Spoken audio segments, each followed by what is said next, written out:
Thanks for listening to another episode of Hollerin with Hollenbeck with Friends. This is the second episode with MK Bruce. This one is my favorite. Very candid, hilarious. There are some hilarious moments in this one. Just gold. It was great having him on. I'm glad that he was able to make it. I may have drank a little bit too much Cole Street. You know, being sponsored by Cole Street, 1627 Cole Street, Enumclaw, Washington, and go say hi to Sean McDonald. That might happen. Okay? Go take a picture in front of the sign and take yourself in it and get, VIP treatment. That might happen. But anyway, it was awesome to record. Hilarious episode. I'm just gonna let you guys just jump right in. But thanks to MK for being on today, and Joey, thank you so much for bringing him on, because oh my gosh, you guys are quite the team. Thanks for listening, everyone. That's all you need. Drop the hook. Hollerin with Hollenbeck. Drop that hook. Holleback. Joey Hollenbeck.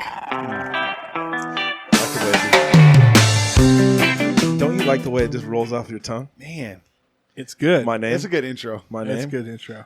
I'm not Hey, going there. everyone, thanks for listening to another episode of Hollerin with Hollenbeck. We got Joey Hollenbeck on the mic. What's going on? We also got his buddy. MK Bruce. There he is. Where you can find, well, let me see. There's some Cole Street brews going through me right now. Okay. Okay. You got a 6-pound burrito in your belly, too. Where can we find you, Joey? J. Hollenbeck 66. Instagram. Where can we find you? Christo.Bruce. And then do you got like a website? Anything, like you said, Team Bruce. What was it? Team. So teambrucemortgage.com is my mortgage website, and our gym is happygwb.com. I like it, dude. I kind of checked it out a little bit earlier today. Tell us about your gym. Yeah. So What do you got going on? Where's it at? What is it? the gym's the dopest. It is good. I just got to say this. Good. Thank you so much, Joey, for supporting the gym. You're welcome. That's my dog. My dude just kept charging me, but the bitch was closed for 4 or 5 months. Hey, auto deduct. We like to call that. Go Go ahead and just set up the deduction. It'll just keep hitting you Yeah. every month. You won't even notice. You won't even notice it. Gym's over there in Maple Valley. Okay, you're driving a Tesla. Okay. Easy. Okay. Hey, what do you drive, Big Diesel? Hey, that's what they call me. Anyways, this guy. Jim's over there in Maple Valley, so right off the junction right there, Maple Valley Highway in 18. So behind, used to be Gloria Stockton's now, but just behind the fire department in Sheriff's Station there. Right by the Pack Pride. I like it. Great White Buffalo Fitness, Maple Valley. Is that where you got that? Those what do you call those? Those Wristbands? Yeah, wristbands. Yeah, we got so much You got some Buffalo swag. You got some serious swag. A lot of swag. Yeah, show me your Buffalo. Don't make me pull that thing out right now. Easy. Don't make me throw that big white buffalo out. Oh, gosh. Yeah, we're going to censor that. No, we're not. All right, so you guys, we talked about this on the last episode. You guys got to listen to the last episode. We talked about a little bit of the high school into college. You guys swapped stories back and forth. Then into the NFL, getting drafted. Not quite into the NFL, into where we were talking, but now we are there now. Okay, so talk us through MK. We've heard Joey's, and Joey's going to jump in. You got signed with Miami? Yep. First. Free agent? Talk about all that. Free agent. Went to Miami, went through camp, all the preseason games. Then it got released right before the first game. So didn't make the 53. I don't mean to cut you off, but just so people that don't know how this business works in the NFL, after your last preseason game, you have final cuts. So there's 3 tiers of cuts while you're going through preseason. You have your first cut. Obviously, that's like after maybe your first preseason game. I think you only have 4 preseason games. 4 or 3? Yeah, 3 or 4. 4 preseason games, right? So I think the first cut's like after your first preseason game. They kind of start weeding people out. Second cut, maybe after your second or third preseason game, and then your final cut is right before the actual season starts. So he made it all the way to the final cut, right? So then a lot of times it ends up being a numbers game, or, hey, well, we're going to put you on practice squad, or whatever that looks like, right? So even if you do get put on practice squad, they still cut you and sign you back right away. Mm-hmm. So you get cut and then they sign you back instantly. But when you get cut at that time, then anybody can pick but a lot of times they'll cut you and sign you right away to go to practice squad and keep you flying under the radar, so other teams won't swoop you you up. up Right. because they want you or develop you or whatever that looks like. So that's kind of the breakdown on. It's not like everybody rides it all the way till the end and then they just they're cut gone. everybody. Yeah. So I mean, he made it all the way to the final cut. Is what he was trying to get at. Gotcha. Am I right? Yeah, exactly. Okay. So then, So after the final cuts, it's kind of funny because I remember I was so devastated because it's your dream. That's all you've ever known. And Joel will tell you too, is like, that is the ultimate dream. That's the ultimate goal. You don't really plan for anything else. So it's like you get cut. this is it. This is it. Right. Hey, Then to be frank though, plus you're in Miami, fuck around and end up in Pittsburgh or something. You're like shit. So you know what I'm saying, Wisconsin or wherever. Buffalo. Cold. Oof. Cold. Oh, I remember getting on a flight. They flew me back to Seattle first class, and I get on. I'm big as a shithouse brick at that time. I was probably almost 280, 270 something, and super fit. And I get on the plane, just a half cut off shirt, some dolphin sweats, and I sit down. I'm just looking depressed, and the flight attendant was like, "Hey, you okay?" I was like, "I just got fired." Wow. And they just brought me just droves of drinks. And I Really? remember I almost had to get carried off the 5-hour flight, just hammered. Really? Hammered back to Seattle. And it was just kind of drinking your sorrows away. Right. But that was kind of the gut check time to figure out what I was going to do next. Mm-hmm. So I remember I got back. I think the next stop might have been Oakland. So like when you say next stop, is that like the next week, next month, next year? Like what? Man, it's kind of a haze now. I think what happened was I got back and a bunch of teams calling, nothing really happening, and I was sitting at home. And and Joel will tell you this too. Like before you're an active player or on a practice squad, you're not really getting paid anything, right? Minimal. Well, yeah. You're getting a little bit, but you're not. making $100,000 or something like practice squad, but you aren't making minimum. But he said But before practice squad. So yeah. You're I guess trying to make I guess you're making more than that on practice squad. But yeah, OTAs and stuff. You're making a couple grand here and there, but you're not like it's you're- like not nothing livable. really. So I hadn't really made any money yet. So Right. I'm fresh out of college. I got a wife and a kid, and I just remember I hadn't made really any money yet. So I came back, and my wife's like, "Okay, now what?" Right. And she's working her not necessarily minimum wage job, but not a lot. Right. And I just came from playing in an NFL stadium to nothing back home. And I remember I was like, okay, I have to do something. So, and I didn't want to go get a job. I still wanted to play. So the Arizona Rattlers called. So I went down to Arizona. Hold on, that's Is that an Arena? arena team. Arena yeah. team. Arena 1. That's Yep. an Arena 1 team. And they're the best of the best. So they're What year was this? This must have been 2007. It's getting close to when Joey started playing arena. Yeah. So it folded in like 08 for a year. So I was So there. it was before it folded. Yeah. So I was there in 07. I was in Colorado. So I went to Arizona. Hey, I do remember that. I remember caving No, your you chest didn't. in one No, time. you big didn't. dog.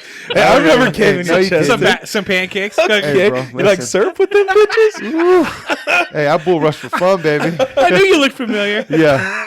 I had breakfast with you a few times. Listen to this shit here. All right, go on. Anyway. Hey, but for real. But go on. Hey, listen. Yeah, Mono we mono. Me, you, in our heyday. No. Clash of the Titans. You and me in your heyday? Hey. In your heyday. In your too. heyday, my heyday. Whose heydays winning? Hey, buddy. Hey. Hey. I'm going to tell you right now, it would have been a battle, but I'd have been on top. Nope. Yeah, you better pack a fucking lunch. That's all I know. You better pack a lunch. I got one wing right now. I'll go in the yard right now. I want no parts. If someone hits me on my bad wing right now, I'm taking a Kaepernick. We both. I'm going down to a knee with a tear in my eye. Anyway, so I go down to AZ, finish out a year, and then after I finish out the year, I come back up to Seattle for the off season, and I get called to work out at Oakland. So I went to Oakland, and I made the team there, finished out a year, and then I was back at home with no team, no one calling, agents like, hey, I don't know what we're going to do. So sure, the craziest thing in the world, Jacksonville calls the following season. They say, listen, they called my agent, was like, hey, we need a body, but no one will take this position because as soon as Derek Harvey signs, because he was holding out, he's the first round draft pick. As soon as he signs, we're going to cut you. You can be here for an hour, you can be here for a week, but you will not make this team. So I was like, I don't give a damn. Like, give me the in opportunity to there. fly out there. He was like, I want to be very clear with you. You will not be here long. Like, just give me a shot. So went out there, and it was crazy when I got there. They stuck me in like a visiting locker room. I was sitting there. I was like, they did not want me there at all. They made you feel that. They made me feel there was like no service. So I had my cell phone. So I must have been sitting there for maybe 2-3 hours, no cell service, sitting in the locker room. I don't even think they turned the lights off for me. I might have been sitting in a dark locker. For real? It was so bad. And I remember like finally they let me out of the cage. I worked out, and they're like, okay, we'll sign you, but Derek Harvey was holding out. He wanted $20 million guaranteed. They were only willing to give him like 13 or something. So long story short, I make it to the first practice. I go out there. I'm hair on fire, scout team of the year. I'm just knocking people in the head. And they already had, I want to say they had 5. They were 5 deep at DN, both sides. Like it was like, So there was no room for me. Every single day I'm sprinting. I'm snarling, knocking people out. Like I do not care what people think. Even the vets are like, "Hey, bro, you need to calm down." I'm like, "Hey, I got mouths to feed." Yeah. Yeah. Mouths. Taking food off my table. Yeah. So I just went hard. And then I remember Derek Harvey signed it. He just kept holding out. And I remember I made it to the first preseason game. He held out again. So they're like, "Hey, listen, you probably won't get in the game." And I remember whatever happened, and someone was messing with their chin strap. Someone got knocked out, and I jumped in the game. I ended up getting 2 sacks. Hold up, you just ran in? I ran in. Hey, guys in the booth, get that dipshit off the field. Hey, get him out of here. Bobby Boucher out there just running his ass all there as fast as he could. Hey, snarling. Got 2 sacks. The next game, I made it to, and I remember they asked Jack Del Rio at the time. They're like, "Hey, who's this Macristo kid?" And he was like, I didn't even know he was on the team. I didn't know he was here. And I went in there. I got another couple sacks. I led the preseason in sacks. Really? Yeah, but here's the thing. Like, The whole team or like the league? The whole league in sacks up to the fall, up to the last game. but here's the thing. Like, nobody else is gonna like get you that highlight tape. So if You you gotta know do it you're not yourself. gonna be there, if you're you're gonna get let go from there, go get yourself a highlight reel. You got to at make least. it. This was my last hoorah. I knew it was. Right. So, second game, get some more sacks. So I'm leading the NFL in sacks. They cut the defensive vet that was in front of me. They cut him, kept me. Wow. Made it to the third game. They cut another defensive end, kept me. Derek Harvey signs. They cut somebody else, kept me. They kept you. Kept me. Made it all the way through it, and then I was active. I was active throughout the season. Practice squad for some, active for the rest of the season, and that's where I made it. So I signed a 3-year deal. Well, everybody's. Well, whatever. Tell them. Here's the thing about the NFL. Not for long. It stands for not for long, and your contracts don't mean anything unless you have guaranteed money coming to you. So that's why everyone's holding out for guaranteed money. Yeah, I've signed. I mean, you have too, I'm sure. I've signed like 6 or 7 3-year deals, which means I'd probably just be finishing my career right now in the NFL if the contracts meant anything. Right. They can cut you at any time. They don't mean anything. Where basketball, you're getting paid. Baseball, you're going to like AAA or whatever that looks like. NFL, peace. They don't care. They don't care. That's what's shitty about the NFL and the collective bargaining agreement and all the other stuff. That's above people's heads, but it's just a crazy business. Yeah. So Derek Harvey signs. you're on it. He signs. We're going to play our last game in D.C. Last game of preseason. Last game in preseason. And my heart is pounding because I hear that he signed. And I'm just waiting for someone. You know, the Grim Reaper comes by, taps you on the shoulder. I'm just waiting for it to happen. Grab your playbook. Yeah, grab Meet your me upstairs playbook. at 20. Coach wants to see. Bring your playbook. Did you want to go through it with me, or was to study with me, or? Then the guy just disappears. Okay. So I mean, I make it to the last one and get another sack, and again, it was like one of those things where it was like, okay, I made it, right? Now what do I do? So I finish out the year. Things are looking good for me to actually get like heavy rotation, and during off-season workouts, I tear my calf. Oh. And so that's when you ride that shit out. So this is the mistake that I didn't know. Vet. Hey, dude, go on, say it. And every vet said, do not go on the field. It will cut you. Again, I'm a blue-collar guy, always had, the weight of the world on my shoulders. I just want to prove everybody that I'm going to make it. Right. So I get out there, hobble around, practice, Gone. come back in, and, hey, coach wants to see you. And Jack, I'll never forget this. This is the coldest moment of my life. Jack Del Rio says, whether you're here, whether I'm here, the show will go on. Thank you for your services. Oh, my gosh. That was business. That's the thing. If you aren't 100% and they know it and they get you on the field and get you on film, they can cut you. It's good. But if you're like, no, I'm not ready. Season starts. I'm not ready. IR. It takes up a roster spot if they don't. Then at that point, because at some point you got to look out for yourself because nobody else is going to look out for you. Right. So if you know you're at the tail end, if they would have IR'd you, you would have got paid that whole contract. And then. But at the time, I get it. I get where you're it's also coming not from. thinking about, you don't want to be on IR. No, you don't. But Right. if you know I get it. It's a business. It's like a double-edged sword. So you kind of got to think about it You yourself. got to think. You got to. But They're when thinking you're about young a business. and you're trying to get paid, Right. and you're wet behind the ears, I guess, on the business standpoint of it, in the NFL, which is the biggest cutthroat, you name it, ever. It's like they'll chew you up and spit you out. They don't care. See ya. Thanks for your service. Whatever. Oh, cool. I broke my neck. Cool. See ya. Yeah. Like they don't care. So No tickets to come to games. Yeah. So Jack Del Rio, you get cut. Yep. What's the next move? So I get cut, and So tell me this: if you wouldn't have messed up your calf, because I'm saying, that was my question was going to be for you. Is like, okay, so you went active, practice squad active, whatever, finished out the season active. Now, I mean, if you finish the season active, I mean, you're still signed. So essentially, you're coming back to mini camps. You're doing whatever, Yep. right? Oh yeah. Yeah. I was Okay. out there living out there. Kid was in private school, had a place, the whole night, and then cut. So, we pack up our car, we drive from Jacksonville, Florida back to Seattle. Wow. Give everything away. Like, it's and you But so you were able know to pocket a little bit of coin over the had season. some coin. Yeah, Had some coin where yeah. I wasn't hurting. But I mean, you tell everybody like this is everything that you've ever wanted, everything you ever know. You know nothing else Right. besides running and smashing into other people, right? And now it's like it was the hardest conversation. I remember to this day driving down, I think it was, I don't remember what the interstate, and I called my wife and I was like, hey, listen, I got some bad news. I just got fired. And she just started bawling. She's like, well, now what? I was like, shit, I don't know. So we just packed up our house and drove back, But after that, What I else remember. do you do? That's the thing. Like, what else do you do? Oh, Right. and we drove back because my wife was pregnant. So there's that too. So here's the second kid. Our second kid was on the way. My wife's pregnant. Can't Dude's- fly. My She dude's was pull-out game is not real excellent. not great. Kobe. Obviously. Yeah. Oh, Hey yo. okay. But yeah, so we ended up driving back. It was fun. We went to went to see all the sightseeing. The world's biggest ball of yarn. Well, that sounds fucking amazing. Rushmore. Well, Got to see North Dakota. Oh, it's North Dakota. We drove right through it. Iowa. We kept driving. Saw corn. I had to do that from Buffalo, bro. This is like right before. When was it? Buffalo's terrible. You know what? Buffalo was terrible as far as weather goes and coldness, but as far as people and fans, it was unbelievable.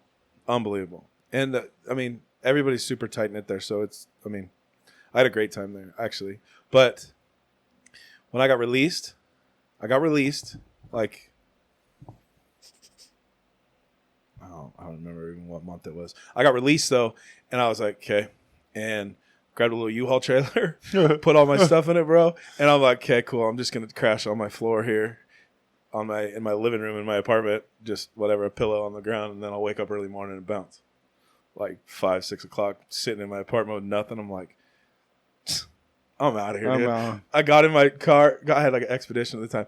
Got in that thing in Buffalo. I'm like, let's hit that open road. Took off, and then looking in my rear view, it says 50. Me going 50 on the interstate.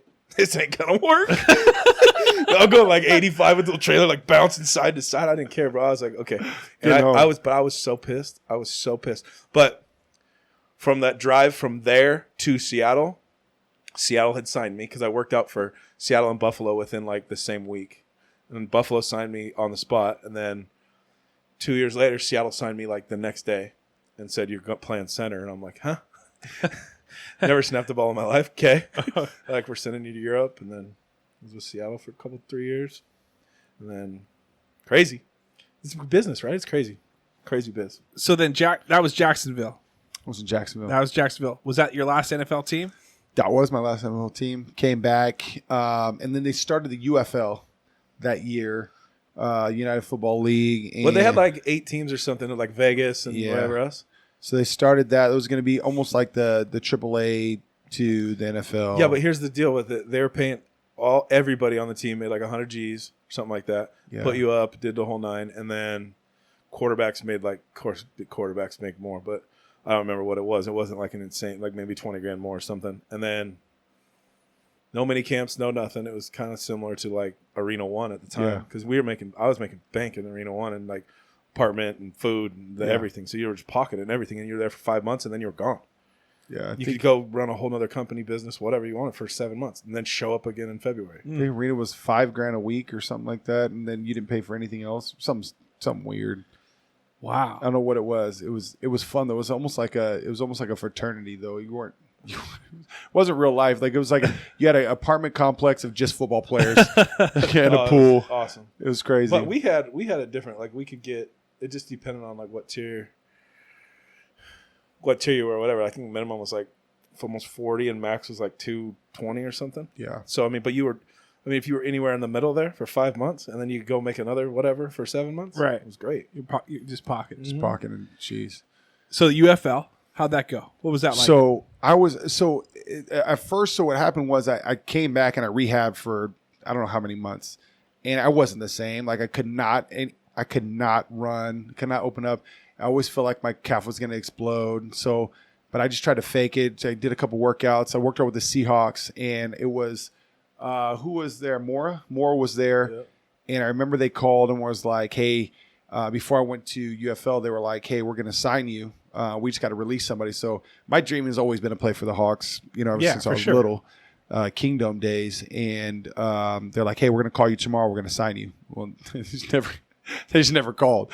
So I was like, "Okay, whatever. Let me go try the UFL." At that point, were you heard probably all the promises. You heard, "Oh, we're going to sign you. Hey, we're going to call you. Hey, Yep. we're going to do this." When they said that kind of just roll off your shoulder, like, show me, don't tell me. Like, I can't bank on that kind of a thing. Like, I've got to keep moving and see what I can do. It's brutal. It's brutal because, like I said, it's all you ever know. It's what you want. It's what you dream of, right? And Joe will tell you, playing in the league, it's not real life. Like when you're signed to a team, you're a part of a team. Life isn't real around you. Like you don't play by the same rules. You don't get treated the same. It's like you walk through places and people don't stop you, right? When you're on the outside looking in, it's different. Like you got to ask permission. Things are just differently, right? It's a different world. You want that. That's why so many people struggle on the way out because if you're not in, like you're not in, right? You don't get the same benefits. Yeah, you definitely lose like. But everything down to like the Sonics were going when I was here, so I'd be like sitting third, fourth row, any game we wanted to go to, like just go, like whatever, like they'd hook you up, like just perks are like insane.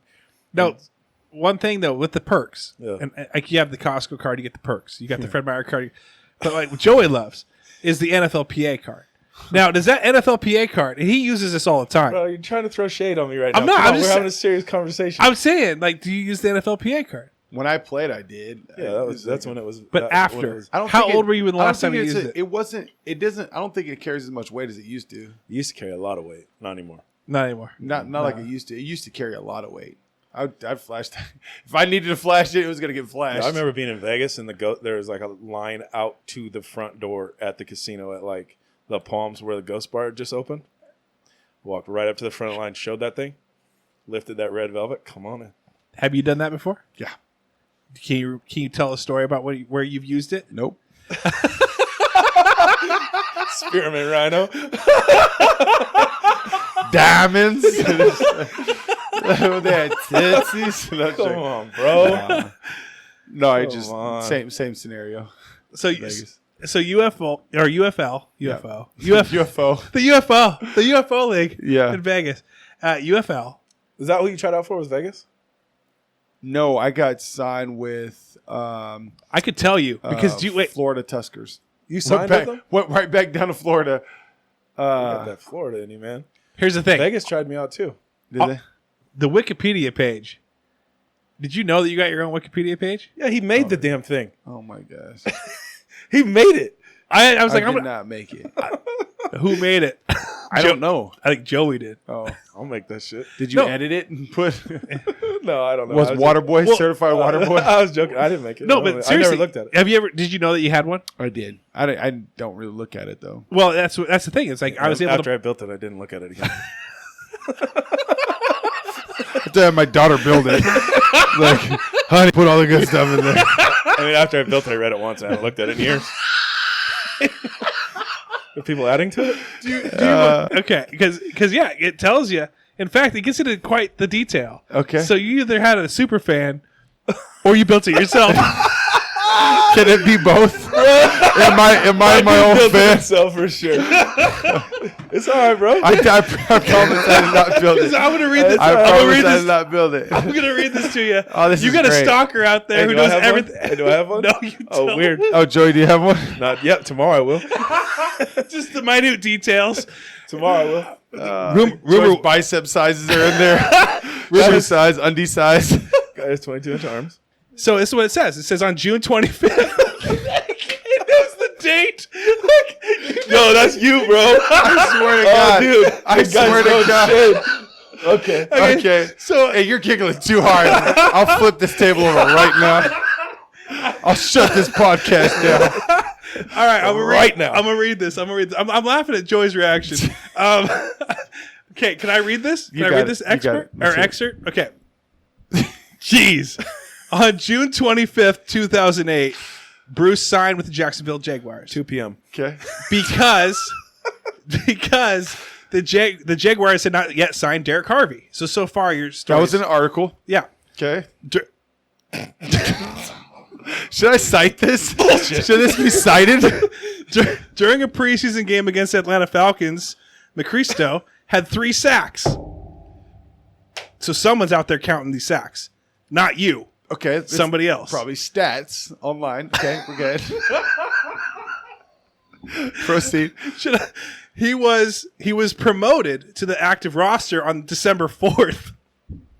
These 1 p.m. these dates are so accurate. It's 12:33 p.m. That I don't know. I don't remember those dates, so I don't know. 12:33 p.m. insane. On December 4th, after quarterback Rasheem Mathis was placed on injured reserve, he was later released on June 17th, 2009. So that was that's what they said. That was your Jacksonville Jaguar, the super fan, the Jacksonville Jaguar super fan out there put that together for you. How did you figure out when your boy got cut, though? You remembered that? Stop, Joe. You know what? I'm just kidding. I don't like I'm what's joking. happening to your voice, and I'll flip your chair over too right now. No, I'm just kidding. And I'm kidding too. No, it's all good. MK, I feel like we know each other for a very long time. All right, so UFL, Yeah. you're playing for the what'd you say, Atlanta? Where were you playing? Wait, Florida Tuskers. Playing for the Tuskers. Yep. Okay, I got it back up. I got Read me what it says first. Read me what it says first so I can see. You just fact checking right now? Yeah. Okay. Bruce was signed by the Florida Tuskers of the United Football League on August 25th, 2009. That was it. So let me tell you. Can I tell you a story about the Tuskers? Absolutely. So we get out there, and it was explained a lot differently than what it was supposed to be. But I'd rehabbed quite a bit, and we get out there, and I was like, okay, starting to see some names. So who was the super swole fullback from Tampa Bay? The short, like he was like short but just huge. Just yoked. Oh my gosh! I can You know what I'm picture talking him about? too. Pittman.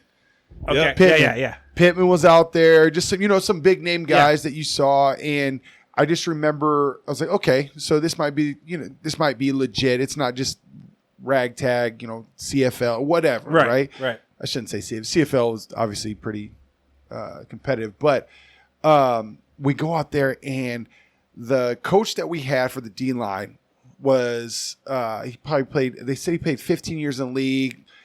Just super well known. I forget his name right now, but he brought his buddy out to coach with him. He lobbied to get his buddy to coach with him. Super fat, short dude that looked like he's not one athletic bone in his body. Right? Right. If you can imagine Fat Albert, but like way shorter, that was him. And I just remember, and I respect all coaching. I've always have, but he would just say stuff, and I'm just like, that has nothing to do with our position, football, and it was just frustrating. So it just like more and more start building up. And then finally, like one day I just remember it was wrong with me. I snapped on him. And shut up. And I remember he told the coach, and Jim Haslett was the coach at the time. What'd he do? Be honest. What'd he do? I mean, he was just obnoxious. Just in your face telling you what you already knew. Like, yeah, just and kinda just like trying to joke around, but it's just like, you know, like the one guy that hangs around the athletes but has never been athletic but thinks he could talk shit too. I don't know that guy at all. I'm looking at you right now.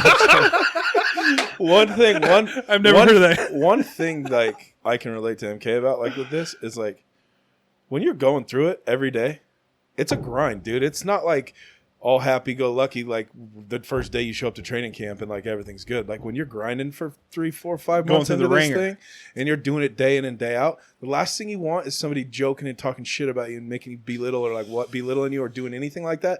Because when you're grinding like that and you're beat up already, you're ready to beat somebody else up. Yeah. Quick. And I would say for me too, so my daughter was due anytime.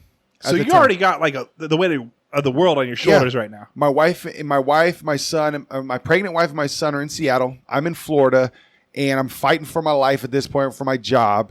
And this guy's talking. I mean, he was just talking shit. And I just remember I just let him have it. And that was the same time as it was final cuts. So that night, Jim calls me in and he was just like, hey, you know, you got to respect this, and that. And I just remember he's like, we're going to have to let you go because this is how we're doing stuff. And I remember, was it from How High? I just clipped the table up and said, fuck you. You're cool. Who's coming with me?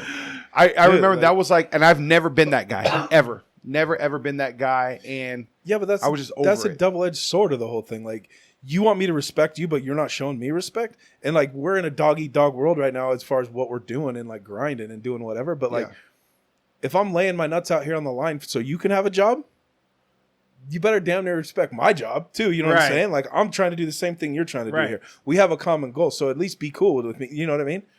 And so, I mean, I think you run into that at certain aspects of your career all through it. You know what I mean? Especially, you could do the same damn thing that the vet did that's making freaking $10 million a year, and you're going to get your ass chewed, but he's not. You know what I'm saying? It's just like, it's like double-edged sword stuff. It's like, well, why'd you do that? Well, because I just watched the dude in front of me do it.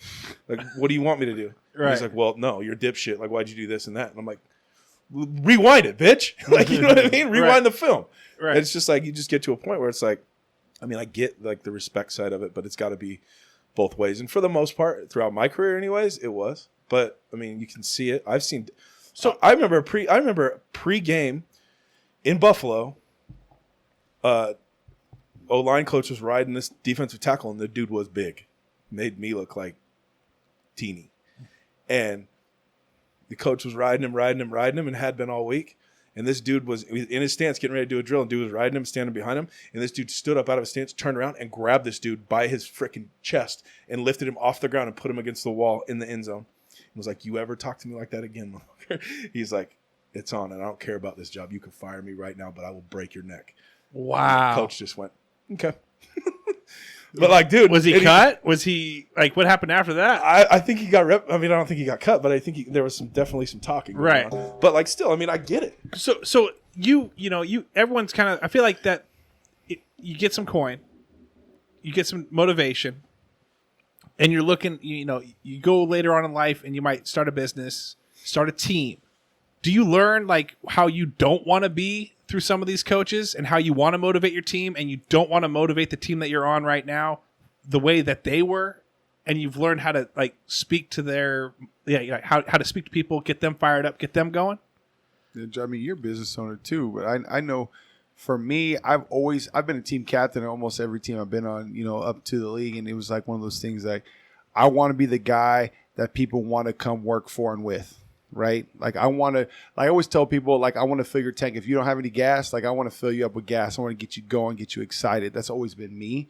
But man, that feeling of there's nothing better than, so I guess in my business, they always say, do you want the carrot or the stick? And for me, I want both, right? I want you to incentivize me. The stick. Hey, talk to me. Talk to me.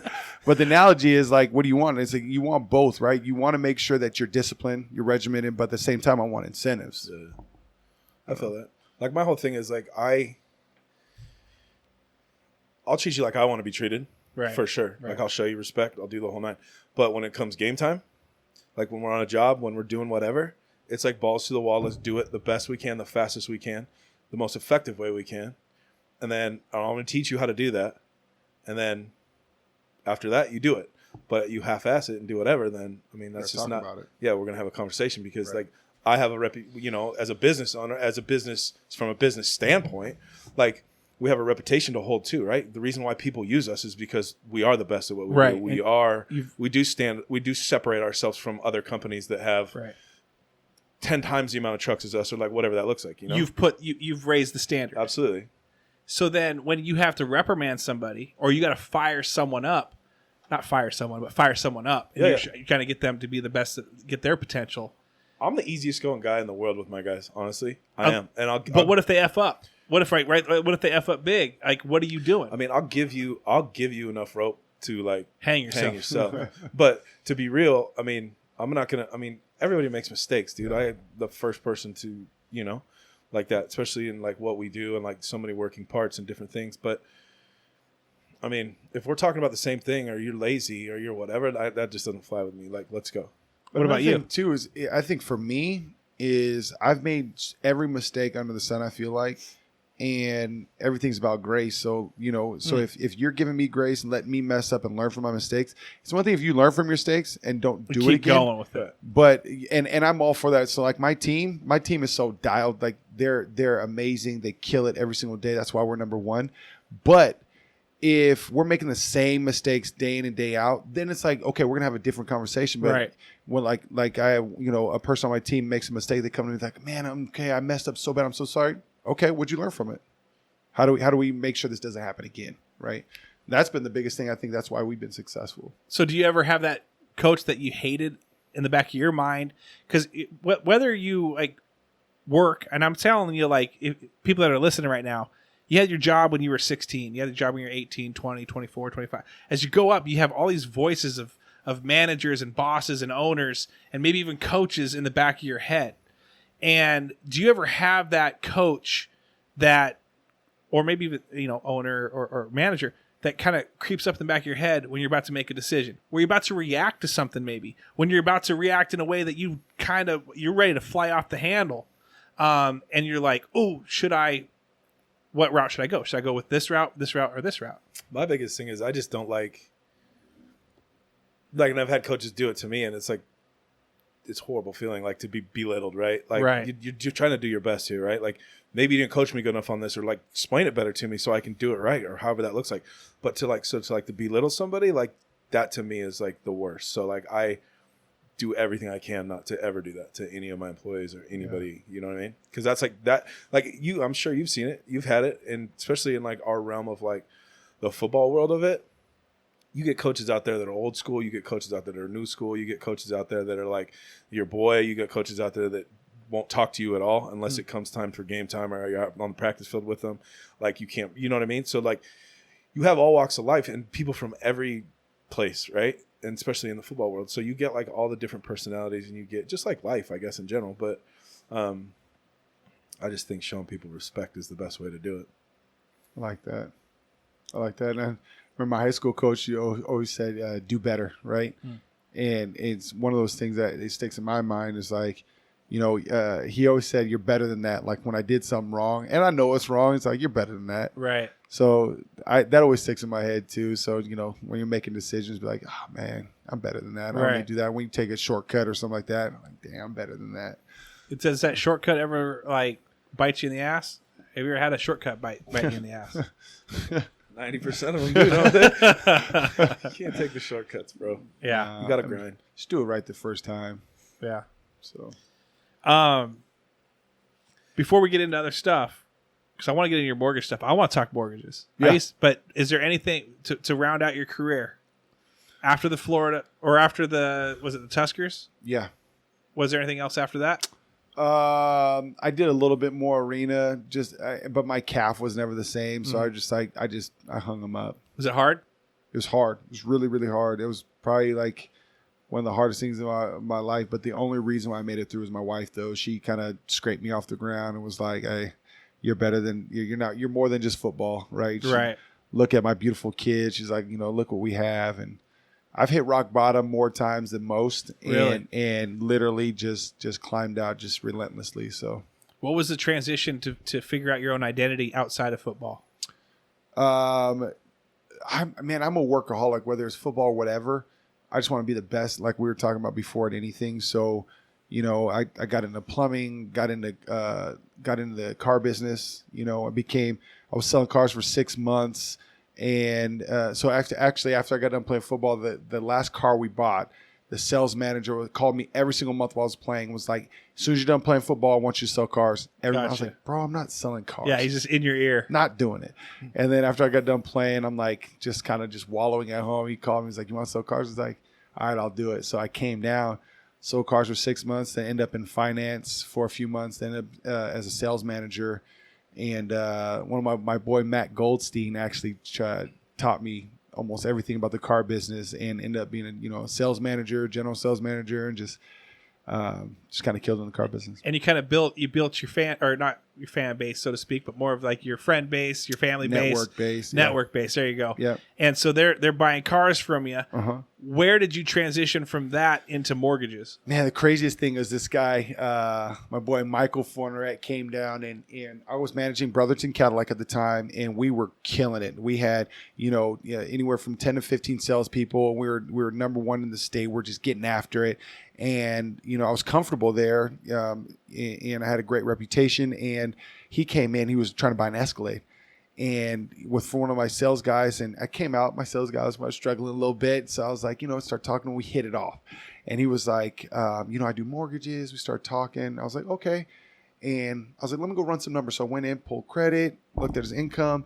And I remember coming back, I was like, Mike, based off 115,000, you don't qualify for this car. He's like, 115,000. He's like, brother, I make that a month. I was like, oh my gosh. I was like, can you show me how to do that? I was like, a month. Yeah. So I just remember talking to him, and he was like, anytime you want a job, I got you. Wow. He's been doing it a long time, so obviously Right. he built to that. Big time. But, eventually, that's what I want to get to. Right. When I can be a mentor in that way now, I'm like, okay, I see these young athletes. It's like, okay, so you're striving to be, an NFL player, NBA player. It's like, brother, there's people right now killing it in finances, making way more than a lot of, what's minimum. And you don't got to beat up your body in the league, right? So, I don't know.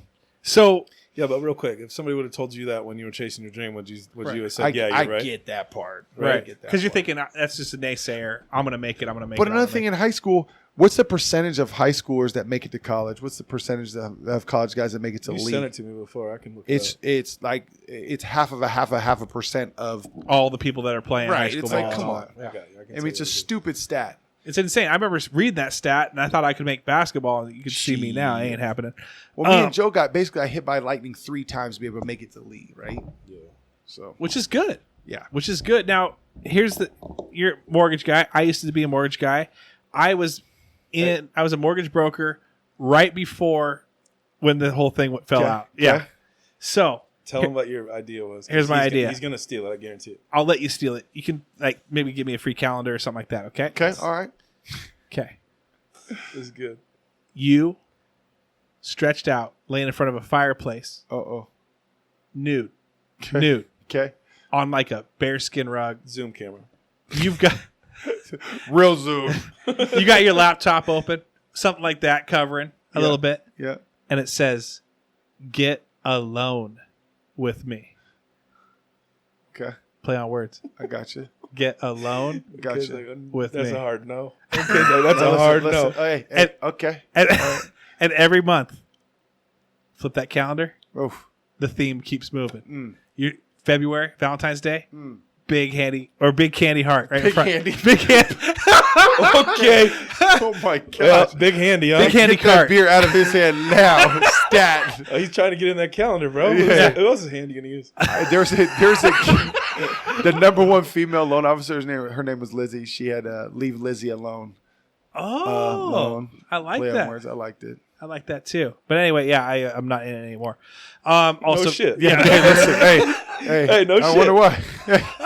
Great ideas. Okay. Get a loan. yeah. Didn't work out too well. Okay. So, with you guys, Us what- guys. with you guys, real quick, I've always want to ask athletes this. Uh-oh. You guys are raising kids. You guys are raising kids. Now that you guys know what it's like, what it takes, what the drive is, what the talent is, what the skill is, what the whole 9 yards. Would you feel like, as a parent, is it better for your kid to learn how to lose, to learn how to gracefully, humbly live their life? Would you focus on their character, or would you still continue to drive them in their skill and in their athletic ability and try to hone that? What would be the most important thing that you guys would like to? I'm gonna let you take this hot coal. No, I think you could do both gracefully. There's nothing better than to see a great athlete that's humble too. I mean, there's nothing better. I mean, I love watching the kid that's got just all the swagger in the world. But me personally, see somebody which just amazing swagger that just like kind of stand over somebody and, like you said, belittle them, things like that. I think it's awesome to see somebody that's got excellent talent that also will help somebody off the ground after they dunk on them. Or, I shouldn't say after they dunk on them, but there's nothing better than when you see two really good athletes collide, like just a great, awesome hit, and they both get up and pat each other on the head. Right. Mutual respect. To me, that mutual respect is awesome. Yeah. I don't necessarily love when there's just a ridiculous amount of disrespect. I don't. Right. I can see where there's times for it, but I don't know. I think you can have both. Like my kids are, my son's the type of person who'll come up, shake you your hand, look you out. That was the very first thing I taught him was when he was a little kid, before he even was talking, I just would shake his hand. I would look at him and just make sure you went web to web, like no wet noodle handshakes, right? But that's some things that I don't think everybody teaches their Right. kids, I tell right? my daughters how to do that too. I think it's huge. Huge. Yeah. Look them in the eye. Eye to eye, web Squeeze. to web. And we've had our own kids play with other kids who are stellar athletes. You see other families with their kids, and their kids are stellar athletes. Have you seen just that? Like, because I guess why I asked that question is I've seen some parents focus more. They're more willing to shell out the money to go, hey, you're going to go to this thing. This is the camp this week. Now we're going to fly out over here. We're going to drive down to California. We're going to go. But the kids are little shits. Like, they are the most pompous, arrogant, like, Yeah. do you ever just want to just say, listen, you are setting up your kid to fail? Yeah. Because this kid is, I mean, hey, they may make it, but when they don't, they're not going to know how to handle it. Yeah, there's a coach that coached my son's basketball team. His name is Gilbert Martinez out here. Awesome basketball coach. Great basketball coach. But there's just different respect things that Joey and I learned when we were younger. So before the kids come in, they're not allowed to shoot any basketball or dribble until you shake the coach's hand and look him in the eye. Yeah. And it's one of those things that I think the little things, when you teach them the little things like that, it goes a long way. So these kids are super respectful. You know, you celebrate with your teammates.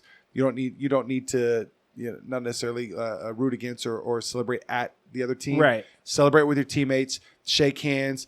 Yes, coach. No, coach to the ref. Right. So my biggest thing was there's so many people that complain to the refs, and Joe will tell you this. Right. Sugar was better than spice. So I remember in Pac-10 games, I would go and be like, I would joke with them. I would, Talk. anything they need. Yeah. Like, hey, if someone messed up, hey, ref, I got him. I'm going to go talk to him right now, whatever. And they would always give me the benefit of the doubt. So when there was something going on, they would, hey, Bruce, hey, you did this last time. Like, I'm going to have to call you next time. But if I was a jerk the whole time, they're like, it's a flag every time. But these are little secrets that a lot of people don't think about. Yeah. But at the same, That wasn't you, Joe? I was getting flagged all the time. No, I do the same thing. Getting flagged up. But it's funny to play around with the refs, like joke around with them. And Oh, if you can win them over, yeah, you're golden. so. were you guys any part of any of the toy costs? Or, jeez, I got to cut this out. Were you guys a part of any of the coin tosses back in Wazoo? Yeah, for sure. Hammered already. I am. I'm bad. Hey, give me a little bit of that. Give me a little bit of that googly boogly you got over there. Throw that over your shoulder. Give me some of that googly moogly. We want that Modelo's. I don't think there's any left, is there? Well, I just bought a half rack over. Did we drink them all? Maybe. Well, we're at like 5 minutes. We're at the 5-minute countdown. 5 minutes? Yeah. Perfect. Literally. All right, let's count her down. Okay. So Let's count her down. I won't count that. Okay. So here's what I'm going to say this. Moment, like your moment to share something right now, MK. Moment of value. The thing where you want to share if this is the last thing that people ever hear from you. Hey, bro, just real quick. I love you, too. I get it. I appreciate you coming out. I mean, you don't even have to say it. Hey, Joe. Hey, I love you like a fat kid loves cake. Yeah. I think if I had a message, and I would say this more so to like the younger generation is, you don't get this time back. And Joe, you could probably agree with this too. Is like once this time is gone, it's gone. Once it's gone, it's gone. So for me, I love living in the moment. I'm always 100 miles an hour, balls to the wall. That's how I've always lived my life. And people always have regrets. And I think about my life is so awesome right now that I don't have any regrets because I wouldn't be where I'm at right now. But to all the people out there that are like too scared to do whatever, that's one thing that I've always lived my life with is I'm always 2 feet in the air, right? Mm-hmm. I'm jumping. So, if you're ever too scared to do anything right now, just know that you can't get this time back. I think that's the biggest piece of advice I give to the younger generation because there's a lot of time people are sitting inside and, all these adventures, all these times right now that you just think that, you have time to do later. You're young and spry right now. I feel that. So basically you're saying follow your heart. Follow it. Follow your heart. Don't look back. Go get it. Go get it. I feel that. Go get it. So like my wife and I with this gym, I was scared. I was so scared because we had a small gym in our garage and we never had I guess the history to get a loan out or anything like that to start a business. So, we worked out in our landlord right now. Brett I can't say anything better about this guy, but he basically was like, I believe in you and your wife. I'm going to give you a chance. So I emptied my savings account out. We literally built a gym from this space and designed it ourselves, did everything, and just basically cash flowed ourselves. And we said, either we're going to sink or we're going to swim. One or the other. Did you cash flow yourself or my cash flow? Well, you did. Too? Okay. Yeah. The auto deduction. Listen. Well, you did. The ETFs that keep coming out of my account. I was paying for this monthly, not every bi-weekly. Bi-weekly, just debits. Okay. What's up for? Well, bro. Hey, promo. So wait, real quick, before, I want you to get into it. When did this? What year? What year was your we're doing this? This was about a year to the date. No way. So within a year, we went through COVID with a brand new business, and we just bet on ourselves. Yeah. And so I have a full-grown business with Guild Mortgage. So my team is here, which is extremely demanding, and then my wife and I build out this gym that it was been our dream forever. So, like I said, we couldn't just walk into a bank and be like, hey, we want, X amount of dollars. They're like, okay, well, show us your profit and loss. We're like, well, actually, we don't have one. So, we just leaped and just had faith that God was going to make it work. And it was one of the best decisions, the scariest decisions, one of the coolest decisions we've ever done. And we grew our almost to 100 members in less than a year. Wow. Word of mouth? What was it? Word of mouth. We didn't pay for $1 of advertising. It was all social media, word of mouth, nice. Facebook, Instagram. And we have this little, this small boutique gym, and we're looking to expand and grow. And I see in the future, we're going to have somewhere around a 10,000 square foot space. That's just going to be the Mecca of Maple Valley, Covington, Renton. There go my dues. Yeah. Hey, through the roof. Joey, we'll grandfather you in, Joe. Yeah, Cool. Joey be the Peloton, the trainee or the trainer. Peloton? I don't know. Have a trainer on The that? cyclist? That'd be you. Be the cyclist in a Speedo. Yeah, Just rocking it nothing but man meat hanging out. from side to side. My big ass ain't getting on one of them seats. I'll tell you that right now. Hey, for no that period seat of will be time. crying. Tears coming off that seat. Swallow that seat. It'll be gonzo. That's awesome. So how did you weather COVID? Like, honestly, like, other than the auto deduct, I get it. Joey's Put it on Joey's back. Joey's floated it Joey's the entire time. floated it. Hey, business owners like Joe, they just got bottomless bankrolls. Yeah. Not me. So, but seriously, when can you guys open back up? Like, you guys aren't even in. We open back up, but this is the hard part. Is, per Inslee, Yeah. we're only allowed 5 in at a time.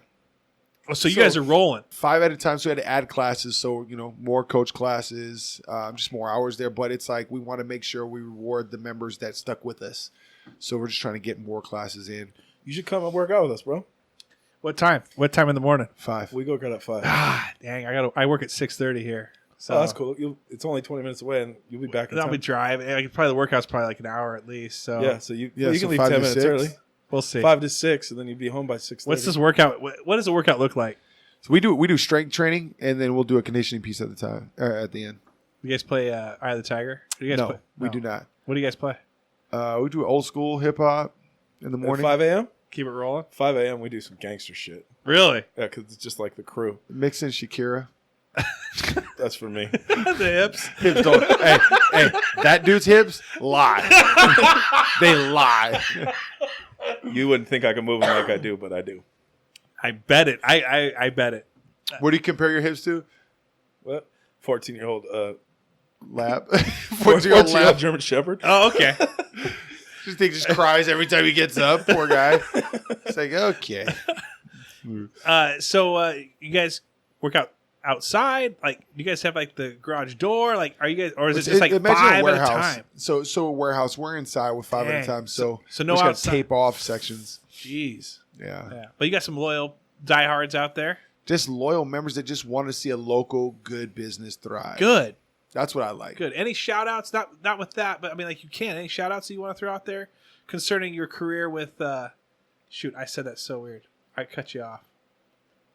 I'm gonna put this down. Hammered. Put that down. Said. He's I went to hammered. size Cold Street Brewer Hey, down. my guy's hammered. I'm not hammered yet. I'm getting there though. Hey, Because I wanted to do. getting a little woozy. Yeah. I'm just like, there's one eye on you. Hey, You ain't get a shout out. So I was going to ask you got any shout outs you want to do? I just thinking I would get a shout out. Jamie, give me a Sprite. You give a shout out to my guy. Yo, Bruce. I feel like I should leave all that in. Jamie, give me a Sprite. I want a shout out. What I meant was, are there any people you want to shout out that have supported you during that besides Joey? Oh man, there's just too many to name. Honestly, We can just keep it with me. All right. Joe just put us on his back. No, I did not. Yeah.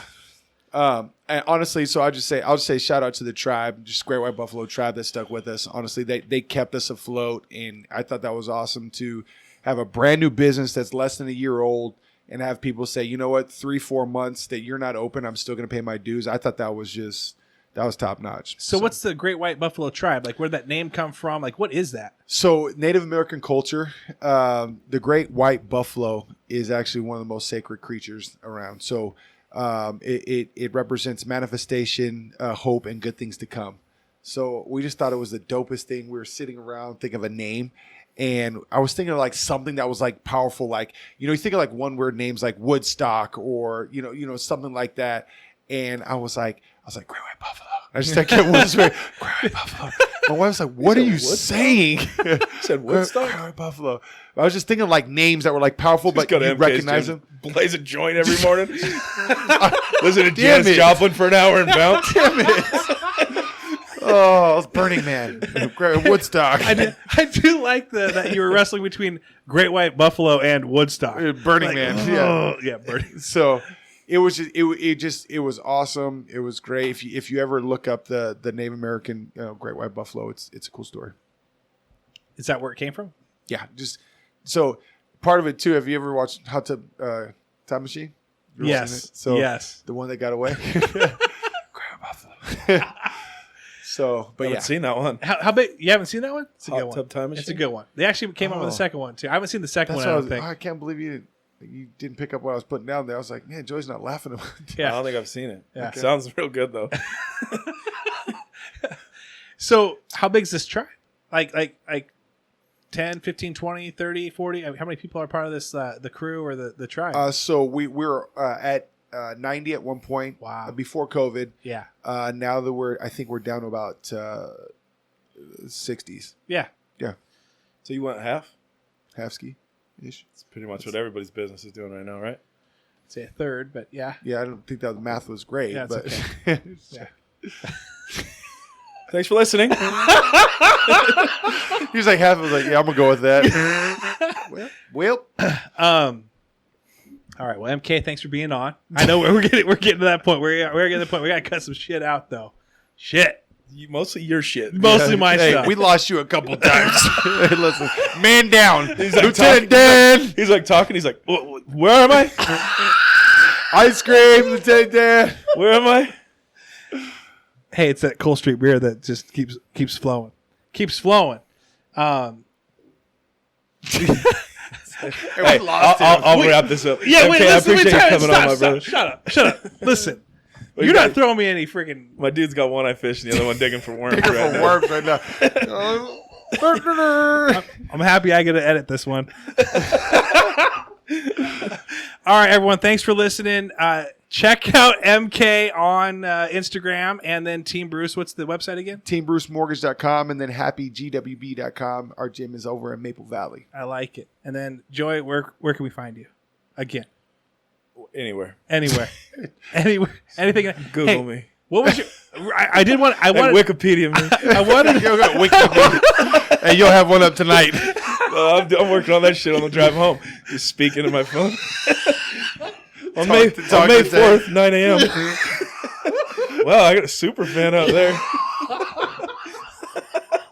Okay. All right. Well, thanks for listening. You guys have a great week. Appreciate you, MK. Take care, buddy. I'm out.